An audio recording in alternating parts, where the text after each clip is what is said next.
Engkanto, multo, tiktik, aswang. Mga karanasang hango sa tunay na buhay, mga kaganapan na mayroong basihan. Nakakatakot naman yung mata niya, kuya, no? Parang galit. Oo nga eh. Ibaba niyo po ako. Uuwi na po ako. Hindi, mamaya na. Huwag ka umiyak. Tama ang hinala mo, bata. Isa akong aswang.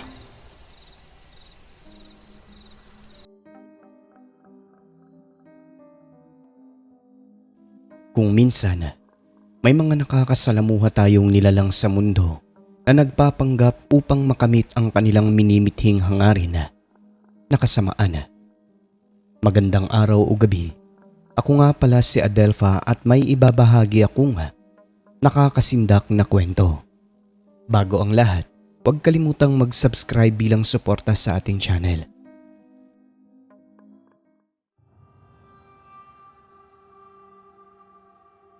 Tungkol po ito sa nangyari sa pinsan kong bata sa isang lugar na hindi ko nalang babanggitin kung saan. Biktima siya ng kidnap at ng isang aswang na nagpapanggap. Bale, pinsan ko po sila sa father's side na itago na lang natin ang magkapatid na ito sa pangalang Dodong at Biboy at nangyari ito sa probinsya nila. Si Dodong, 10 taong gulang nang mangyari ito habang ang nakakabatang kapatid na si Biboy ay 9 na taong gulang pa lamang. Dati, uso yung may mga batang nawawala dahil kinikidnap. Nangyayari iyon sa mga lugar na kung saan hindi masyadong matao. Kaya ang mga bata noon na malayo sa kabiasnan ang lugar tulad ng lugar nila Biboy ay pinapaingat dahil baka mabiktima ng mga taong kidnapper. Hanggang sa di inaasahan ay nangyari nga ito kay Biboy habang naglalakad pauwi mula sa kanilang paaralan. Meron daw biglang huminto sa kanyang likuran na isang tricycle na may takip na kurtina ang likurang pinto at ang harapan nito upang hindi makita ang sakay sa loob. May isang lalaki na bumaba at lumapit sa kanya tapos sinabing sumakay na dahil ihahatid na sapagkat kaibigan daw ito ng kanyang tatay. Nagdadalawang isip pa ang bata nun pero sumakay na rin ito kasi papunta ang direksyon sa bahay nila. Pagsakay niya sa tricycle ay meron pang isang bata na nasa loob nito pero nakita niyang umiiyak. Akala ni Biboy anak ito ng babaeng nandudoon sa loob kasi sinabi raw nun na tumahimik na anak. Ngunit yung bata na yon, sinasabi nito na uuwi na raw siya sa kanila. Sa umpisa ay wala lang si Biboy. Ngunit nung lumagpas na sa kanilang lugar, doon na siya nagsalita na bababa na sapagkat nalagpasan na ang bahay nila. Ngunit hinawakan daw ang kamay niya nung lalaki at sinabing samahan muna sila dahil mamimili. Bibili muna tayo ng mga laruan mga bata, huwag kayong mag-alala. Ngunit dahil takot na si Biboy noon kasi nga pinapaingat pa naman sila dahil may mga insidente ng pangingidnap, doon na siya umiyak. Ibaba niyo po ako. Uuwi na po ako. Pagmamakaawa ni Biboy. Hindi, mamaya na. Huwag ka umiyak. Bibili muna tayo ng laruan. Habang yung isang bata naman, umiiyak na rin ng todo kaya tinakpan ang bunganga nito nung babaeng nasa mga 30 anyos ang edad pataas. Noong makadaan sila sa maisa na maraming tao, biglang kinagat ng bata yung kamay ng babae kaya hinawakan ito ng lalaki. Yung driver naman, nagsalita at sinabing takpan ang bunganga dahil baka marinig ng mga taong madadaanan nila. Doon na nakahanap ng pagkakataon itong si Biboy kasi ang hinahawakan ng lalaki ay yung batang nangagat at naninipa pa sa kanila kung kaya kahit medyo matulin ang takbo ng tricycle, walang pagdadalawang isip na tumalon ang pinsan ko sir at sumigaw habang umiiyak. Kaya nakita siya ng mga tao na ang isa roon ay tiyuhin niya mismo na nagtatrabaho rin sa maisan. Kaya pagkakita sa batang tumalon sa tricycle na si Biboy pala, agad-agad nila itong nilapitan ng patakbo at tinulungan. Nang dahil sa nangyari, Nagkaroon ng sugat sa iba't ibang bahagi ng katawan si Biboy noon. Pero sa kabutihang palad ay hindi naman po siya nagkaroon ng bali. Iyak siya ng iyak noon habang niyayakap ang tiyuhin at sinabing muntik na siyang makidnap ng mga taong nasa loob ng tricycle. Anong nangyari sa iyo, Biboy? Bakit nakasakay ka na sa tricycle? Pinasakay po ako eh. Sabi po kasi ng mama, kaibigan siya ni Papa. Mga kidnapper po pala yun. Mabuti nakatalon ka. Opo, pero yung isang bata nandoon pa po. Nasa loob ng tricycle. Hinawakan nila kasi nangangagat. Pagkarinig nila sa sinabi ni Biboy, agad-agad nilang hinabol ang tricycle na nung mga sandaling yun ay humaharurot na sa pagpapatakbo. Pero dahil maraming lubak ang bahagi ng daanan doon, naabutan talaga ng mga tao kaya naligtas ang bata. Halos patayin daw nila ang mga kidnapper na yun ng madatnan. Ang isa ay pinutulan pa ng daliri. Mabuti na lang may umawat na taga-barangay kaya sa presinto ang bagsak ng mga kidnapper na yon. Nang dahil doon, nagkaroon ng trauma si Biboy sa nangyari at simula noon, hinahatid na ng mga magulang ang mga kabataan at sinusundo na rin mula sa paaralan. Makalipas ang ilang buwan, sa tulong ng mga magulang at mga kaibigan, nakarecover naman si Biboy sa matinding traumang dinaranas nito sa pamamagitan ng pakikipaglaro sa mga kapwa niya kabataan. Hindi naman na naulit ang pangyayari na yon. Alerto na ang mga tao at marami na rin pong nagbabantay. Yung mga kidnapper naman, pulungan ang bagsak nila. Labis ang pasalamat ng pamilya sapagkat nakaligtas si Biboy sa tiyak na kapahamakan. Ang tiyuhin namin na nagligtas kay Biboy ay nagtatrabaho sa maisan at tubuhan dahil yun ang hanap buhay ng mga tao sa lugar. Minsan isang araw, may nakilala siyang bagong kaibigan na bagong lipat lang din sa lugar na yon kasama niya sa pagtatrabaho sa tubuhan. Si Dodong at kapatid nitong si Biboy, may mga pagkakataon na nauutusan sila ng lola na maghatid ng pagkain kay Tiyo sa tubuhan tuwing umaga bago dumiretso sa paaralan kasi nga madadaanan lang naman yon. Isang araw, noong naghatid sila ng kanin at ulam nakasalubong nila itong may edad na lalaki na kasamahan ni Tiyo sa tubuhan. Tinitigan daw sila nito isa-isa mula ulo hanggang paa. Ayon kay Biboy, nakakatakot daw ang mga mata dahil umagang-umaga nakikita nilang parang nanlilisik at animoy galit na galit. Saan kayo mga bata? Kay Tiyo Abner po. Ihahatid namin itong almusal niya. Pamangkin pala kayo ni Abner. Nandoon siya. Puntahan niyo lang. Salamat, Manong. Kuya, sino yun? Hindi ko rin kilala pero baka nagtatrabaho rin sa tubuhan kasi kilala niya si Tiyo eh. Nakakatakot naman yung mata niya, kuya, no? Parang galit. Oo nga eh. Pagkaabot nila sa pagkain ay dumiretso na ang dalawa sa paaralan. Pagsapit ng dapit hapon, pagka-uwi ng dalawa ay naabutan nilang nandoon yung kasamahan ng kanilang tiyuhin. Nakilala nila ito sa pangalang Mang Toto sapagkat narinig nila nung sinambit ni Tiyo Abner ang pangalan nito. Matapos noon ay nagsigi-sigi na yon, Sir Alex, tuwing hapon. Nandoon si Toto kasi doon lang din naman ang may tindahan na malapit kung saan siya bumibili ng sigarilyo. Kung minsan naman, nanunood siya sa mga batang naglalaro sa ilalim ng puno ng malaking mangga at may mga pagkakataon din naman na nag-iinuman sila ng tuba ni Tiyo Abner. May tiyahin kaming dalaga noon kaya sabi ni Tiyo, baka may pagtingin si Toto dahil naglalagi ito sa tindahan. Nang minsang magbiro siya na ligawan ito, ngumiti lang daw sa kanya at sinabing wala siyang balak na mag-asawa. Papaano yan? Tatanda ka ng binata? Okay lang. Matanda na rin naman ako eh. Hindi pag-aasawang pakay ko rito. Ano palang pakay mo? Wala. Ganito lang. Pagtatrabaho, ayos na ako dyan. Sa bagay, buhay mo naman yan eh. Sige Abner, mauna na ako. Kung saan napupunta yung usapan natin eh. Tapos na ang pasukan noon, summer na kaya ang mga bata ay palaging naglalaro sa labas tuwing hapon bago sasapit ang dilim. Isang araw, naglalaro sila Biboy ng tagu-taguan doon sa paborito nilang lugar sa ilalim ng mga puno ng mangga malapit sa tubuhan. Ang taya nun ay si Dudong at nahanap na niya ang lahat. Lumabas na ang mga ito maliban kay Biboy na hindi pa rin nila nakikita kahit na ilang minuto na ang nakalilipas. "Saan ka ba nagtatago, Biboy? Lumabas ka na. Hindi naman ikaw ang tayay." Ngunit sa kabila ng pagtatawag nila ay hindi pa rin ito lumalabas. Malapit nang magtakip silim nun kung kaya kinakabahan na ang mga bata dahil wala pa rin si Biboy.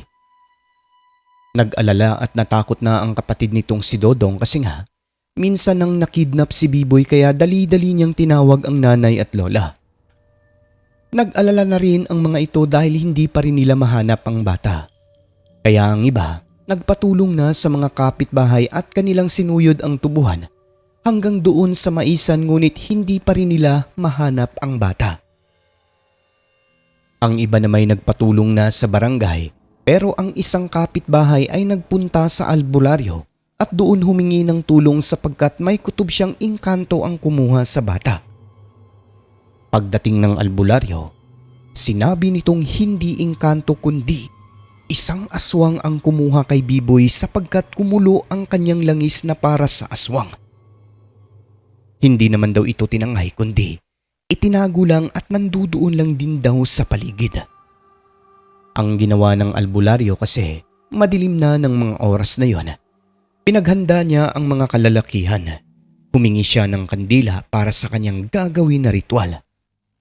Kinuha niya rin ang kanyang buntot pagi at ang tansong kutsilyo sapagkat nararamdaman niyang nandudoon lang ang aswang na nagtago sa bata bunsod ng kumukulo ang kanyang langis na palatandaang nandoon lang ang aswang sa paligid. Habang nagbibigkas ng mga salitang Latin, nagpaikot-ikot siya sa bahay hanggang sa may puno ng mangga kung saan huling naglaro ang mga bata. "Nararamdaman kong nandito siya at ang bata. Ilabas mo si Biboy kung sino ka mang aswang ka." Wika ng albularyo at nakatuon ang atensyon niya sa may puno ng mangga sapagkat nararamdaman ng albularyo na nandoon lang ang bata.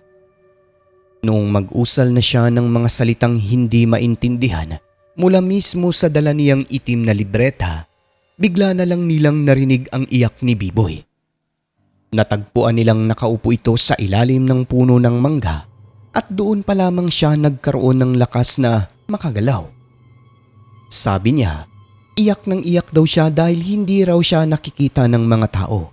Kanina pa raw padaan-daan sa harapan niya, ngunit hindi man lang daw siya napapansin na sumisigaw at umiiyak. Sa umpisa, ayon pa sa kanya, hindi raw talaga siya makagalaw kahit anong gawin niya dahil sobrang hina raw ng kanyang katawan. Bumalik lamang ang kanyang lakas noon noong may binabasa na ang albularyo. Pagkatapos ay may hangin na malamig na dumampi sa kanyang katawan. Pagkakita sa kanya, agad siyang pinatayo at pinalayo ng albularyo sa puno ng mangga. Pinapasok sa loob ng bahay, pagkatapos ay tinawas at dinasalan niya doon. Okay naman si Biboy ayon sa albularyo kaya dali-dali itong lumabas ng bahay at bumalik sa may puno ng mangga. Dahan-dahan siyang naglakad habang umuusal ng mga salitang siya lang ang nakakaintindi. Habang hawak-hawak niya ang kanyang buntot pagi na nakapwesto sa likod na kabilog, na anumang oras ay handang-handa na niyang ihampas. Paglapit niya sa may puno, pagtingala, walang kung ano-ano ay may nilatigo siya sa ibabaw. Gulat na gulat ang lahat dahil bigla na lang may gumalaw ng malakas sa sanga. Pagkatapos ay may nahulog sa lupa na biglang kumaripas papunta sa tubuhan. Hindi na nila nakita kung anong nilalang kasi nga madilim ang bahaging yon at tanging sulo lamang ang kanilang tanglaw. Pero ang sigurado ayon sa aking mga tiyuhin, makintab maitim ang nilalang na yon na pagulong-gulong sa lupa bago nakatakbo sa tubuhan. Sabi naman ng albularyo, Isang aswang na siguro tinakot lang si Biboy. Kasi kung mangtas daw na aswang yun, paniguradong tinangay na ang bata. Ngunit sa ngalan na aswang, hindi pa rin mapagkakatiwalaan. Pwedeng naagapan lang ang bata kaya hindi talaga ito natangay. Noong tinatanong na nila si Biboy, nakilala nila kung sino ang aswang. Walang iba kundi ang bagong salta sa lugar na mismong kasamahan ni Tio Abner sa tubuhan, si Toto. Kwento pa ng bata, bigla na lang daw ito sumulpot sa kanyang likuran. Nagulat na lang siya nang magtanong ito kung bakit nagsabi si Biboy na aswang. Sumagot ang bata at sinabing hindi naman daw siya ang nagsalita nun kundi ang kanyang pinsan. "Huwag kang magsinungaling. Narinig ko ang bunganga mo kahit malayo ako. Oo, tama ang hinala mo bata. Isa akong aswang. Gusto mo bang kainin kita?" Sabay hawak sa kanyang ulo. Matapos nun, hindi na umano siya makagalaw, Sir Alex, at bigla na lang siyang nawalan ng lakas. Tapos hindi na naririnig ang kanyang sigaw ng mga kasama. Padaan-daan na lamang daw ang mga ito sa kanyang harapan. Ngunit hindi siya napapansin na nandoon lang sa sulok hindi makagalaw. Ayon naman sa albularyo, baka nainis lang daw ang aswang sa kanya kasi noong minsang nag-inuman sila ng tiyuhin niya sa tindahan. Tinuro raw ito ni Biboy kasi nga namumula ang mata at sinabing si Lolo Toto ay aswang dahil pula ang mata. Ngumiti lang si Toto nun, pero sa loob-loob nito ay insulto umano yun para sa mga aswang na sabihan kang ganun sa harap ng ibang tao. Kaya nagalit ito. Dahilan kung bakit itinago si Biboy tapos tinakot naman ang mga magulang sa kung anumang dahilan. Sa galit naman ng pamilya, kasama ang albularyo ng gabi na yun, pinuntahan nila si Toto sa kubo nito. Ngunit wala silang nadatnan doon dahil walang tao sa loob. May ginawa ang albularyo sa dapog nito. Kinabukasan, nang kanilang balikan ang kubo, wala na talaga si Toto dahil lumisa na ito. Nakabukas na ang isang bintana, palatandaan na doon daw dumaan. Wala nang naiwan na gamit sa loob ng kwarto pero sa kusina meron pang kaldero. Sa kung anumang dahilan, hindi niya nagawang kunin ang kanyang mga gamit sa kusina. Sa pangyayari na yon, doon lamang naliwanagan si Tio Abner sa mga napansin niya kay Toto. Una, kapag mag-iinuman daw sila ay pumupula ang mata nito. Sobrang pula lalo na kapag kukuha siya ng konting asin para sa pulutan. Pangalawa, hindi makatitig ng diretso sa kanya kapag makikipag-usap, lalo na kapag may araw pa. Pangatlo, matalas daw ang pandinig kahit medyo may edad na dahil minsan bigla umano itong sumingit sa pinag-uusapan nila Tio at alam niya raw yung pinag-uusapan gayong malayo naman ito. Panghuli, may mga araw na naaamoy niya itong si Toto na mabaho ang katawan na para bang langis na may halong hindi maintindihang malansa na amoy. Kaya pala ay dahil isa itong aswang. Ganon pa man, labis ang pasalamat nila dahil nabunyag ng maaga at nasagip si Biboy sa tulong na rin ng albularyo. Dahil kung wala raw sigurong taong may alam sa karunungang lihim sa lugar, malamang sa malamang pwedeng hindi na matagpuan ang bata. Pwedeng tuluyang kunin na ng aswang at dalhin sa kung saan para gawing pagkain.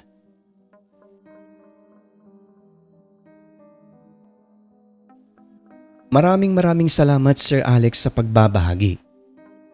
Kahit maikli lang ito, sana'y magustuhan ninyo ang aking munting handog na kwento. Hanggang sa muli po, Adelfa ng Kabisayaan.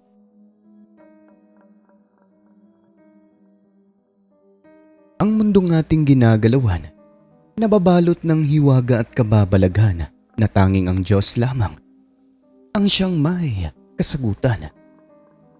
Ako po si Alex at ito ang Southern Mindanao Creepy Experience.